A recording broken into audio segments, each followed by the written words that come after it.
오늘은 8번째 시간입니다. 오늘은 인재에 관한 명언 명구들을 중심으로 인재가 조직과 나라에 미치는 영향에 관한 이야기를 들려드리도록 하겠습니다. 지금 앞으로는 더 하겠습니다만은 지금보다 인재가 더더욱 필요하고 또 더 중요한 역할을 해 나가는 그런 시대는 없었던 것 같습니다. 인류 역사 자체가 조직이 생기고 나라가 생긴 이후로는 수많은 인재들을 필요로 했고 또 갈수록 인재의 중요성은 더 커지고 있습니다. 사마천은 그런 점에서 누구보다도 일찍 인재가 얼마나 중요한가라는 것을 정확하게 인식하고 깨달았던 사람입니다. 그래서 여기 보시면은 안위제 출령이요 존망제 소용이다라고 하는 아주 유명한 10글자를 남깁니다. 나라의 안정과 위기는 어떤 명령을 내느냐에 따라 달려있고, 그러니까 어떤 정책을 쓰느냐에 달려있고, 존망제 소용, 나라의 존속과 멸망은 어떤 인재를 기용하느냐에 달려있다. 그래서 인재의 기용이 한 나라의 존망하고 연결된다라고 하는 사실을 2100여 년 전에 아주 정확하게 꼬집었습니다. 이보다 더 멋들어진 말이 어디 있겠어요, 그죠? 그리고 한자도 쉽지 않습니까? 안위제 출령이요 존망제 소용이다라고 하는 아주 천하의 유명한 명언을 남김으로써 인재가 얼마나 중요한 존재인가라는 그런 통찰력을 보여주고 있습니다. 우리는 우리 사회에는 인재 말로만 인재 하면서도 조금만 튀어오르면은 두더지 잡듯이 그죠? 방망이로 찍어 누르는, 그래서 맨날 모난돌이 정 만든다 이런 속담까지 끄집어내면서 튀지 마라 그런 얘기 합니다. 그리고 집안에서도 늘 자녀들한테 야 튀지 마라 그렇게 가르치죠. 예. 그렇지 않습니다. 이게 튀어야 돼요. 오늘 그런 이야기들이 많이 나올 겁니다. 튀어야 됩니다. 그 튀는 인재를 사회가 어떻게 끌어안고 그 인재를 적재적소에 갖다가 배치하고 쓰느냐가 그 사회가 선진사회냐 아니냐가 결정이 되는 것이고, 조직 내에서는 그런 인재를 제대로 바라보고 또 제대로 제자리에 기용을 할 수 있는 리더냐 아니냐에 따라 가지고 또 리더십이 결정이 나는 것이고, 조직의 흥망도 결정나는 거 아니겠습니까? 갈수록 점점 더 인재의 중요성이 커지고 있다라는 말씀으로 강의를 시작을 해보도록 하겠습니다. 먼저 사기 속에 나오는 흥미로운 단어들, 우리가 앞부분에는 이제 저런 거 배우고 있지 않습니까? 몇 가지 소개를 하겠습니다. 석권이라는 단어가 나옵니다. 우리가 어떤 자중을 석권한다든지 움켜진다든지 이제 이렇게 얘기할 때 석권이라는 단어가 진시황 본기에 나오는 석권이라는 단어가 사마천 사기에 나오고요. 두 번째 단어가 재밌습니다. 선삽. 좀 어렵죠. 그죠? 저게.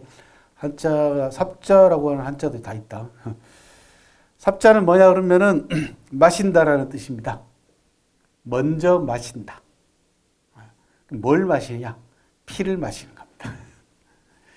무슨 흡혈귀도 아닌데 피를 마시냐라고 얘기할지 모르지만은 옛날에 춘추 전국 시대 때는 주나라 천자의 권위가 땅에 떨어지고 난 다음에 제후국들 가운데에서 폐주가 등장하죠.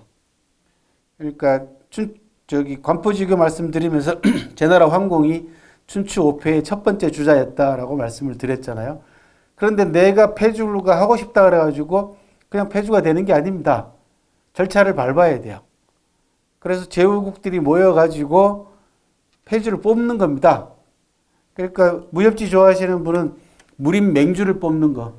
그러면은 어떡합니까? 무협지에서는 무예를 겨루어 가지고 실력이 뛰어난 사람을 맹주로 추대를 하죠. 거기에 인품까지 갖추고 있으면은 더 좋겠지만은, 그래서 김용의 무협 소설 같은 거 보면은 화산이라고 하는 산에 모여가지고 논검이라고 합니다. 화산 논검이라는 유명한 장면이 나옵니다. 검수를 논하다, 검법을 논하다라는 얘기죠. 그러면은 무예를 대결을 하는 겁니다. 그게 상대편을 죽이거나 이런 것이 아니라 몇 수 겨뤄 보면은 누가 더 고수인가라는 게 이제 판단이 나죠. 그죠? 그렇게 해서 무림맹주를 뽑는 거하고 똑같듯이 제후국들 사이에서 패주를 뽑는 방식도 실력으로, 국력으로, 리더십으로 패주를 뽑습니다.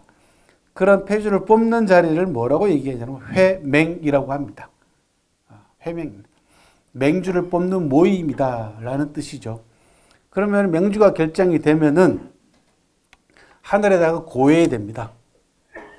모년 모일 모시에 어디에서 모여가지고 제국들 누구가 모여가지고 맹주로서 어느 나라 황궁을 제 나라 황궁을 맹주로 선출했습니다. 그래서 하늘에다가 보고를 하고 사펼이라는 걸 합니다. 사펼이 뭐냐면 피를 마신 저 삽자를 씁니다. 그러니까 먼저 마신다는 얘기는 무슨 얘기입니까?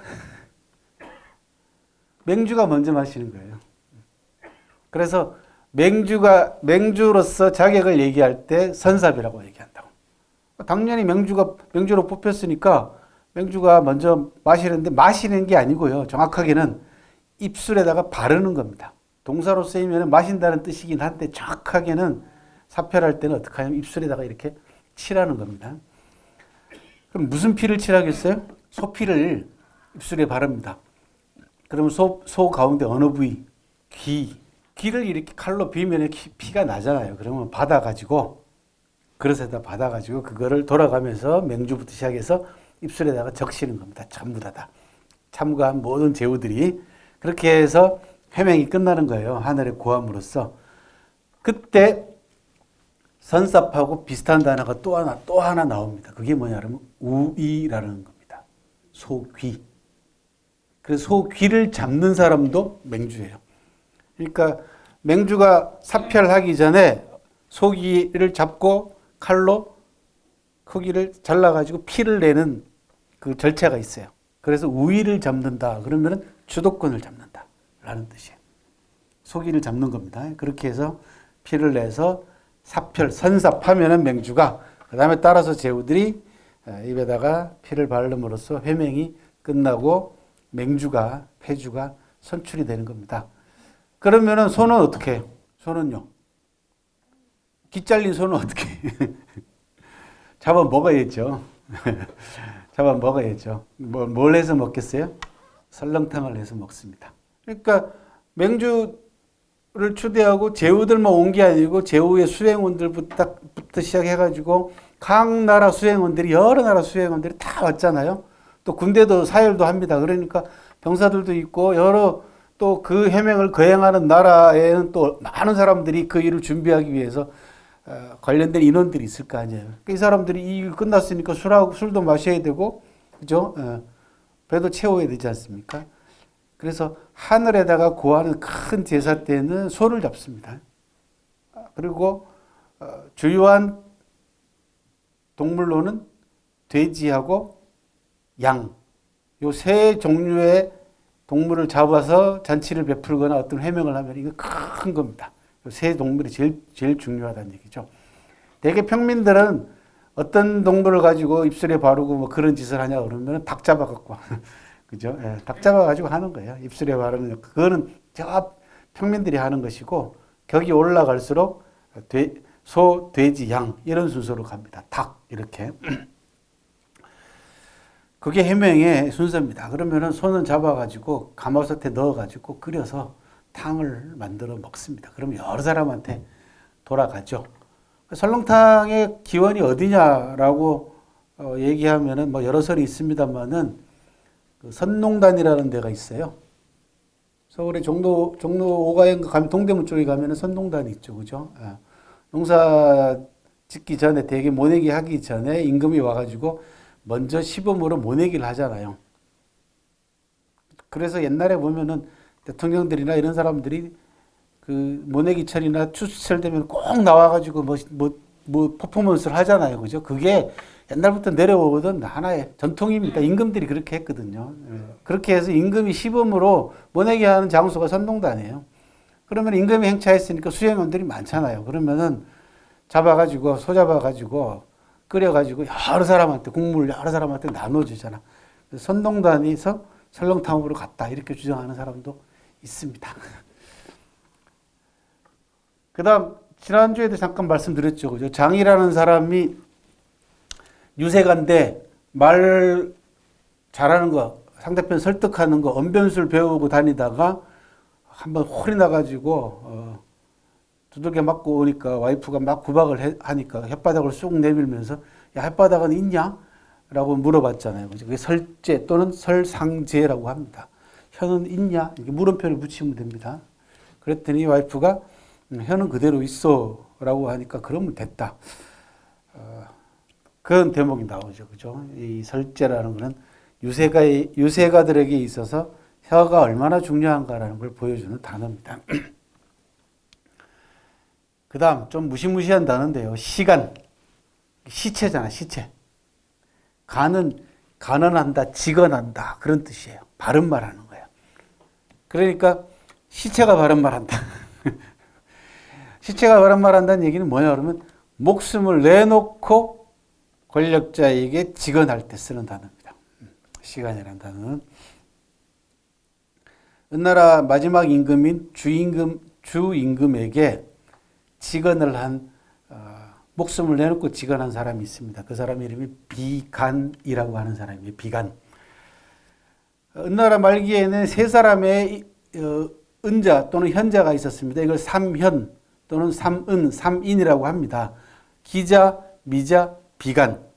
요 세 사람이 은나라 말기, 은나라 마지막 임금인 주임금에게 충성하고 직언했던 세 사람의 현자들입니다. 삼현이라고 하는데 기자, 미자, 비간입니다.